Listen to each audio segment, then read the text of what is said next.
SWD Bicol nagkaloob ng trabaho at iba pang tulong sa top-notcher ng 2024 Social Worker Licensure Examination.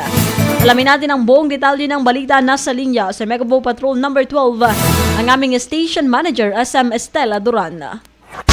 Bicol Network News Report!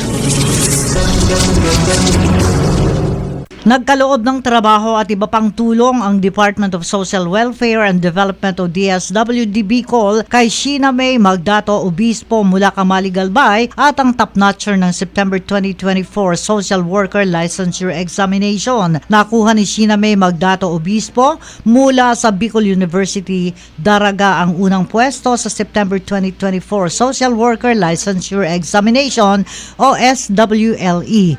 Matapos nitong makuha ang pinakamataas na grado na may 87% na rating. Ayon sa DSWD Bicol, si Obispo ay benepisyaryo ng Pantawid Pamilyang Pilipino Program o 4Ps simula 2010 sa Barangay Panoypoy, Camali Galbay. Dahil dito, itinalaga si Sheena bilang Project Development Officer 2 ng DSWD Bicol sa hanay ng 4Ps. Bukod dito, tumanggap din siya ng 30,000 pesos cash incentives. Gayun din, tumanggap ang kanyang mga magulang ng 10,000 pesos bawat isa sa ilalim ng Ayuda sa Kapos ang Kita Program o AKAP.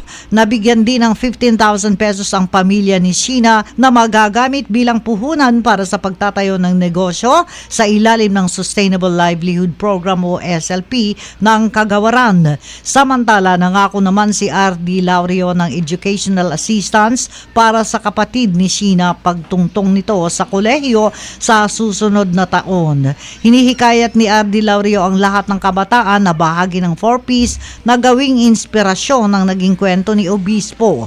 Sa pinakahuling tala ng DSWD Bicol, mahigit 370,000 households ang benepisyaryo ng 4Ps sa rehiyong Bicol.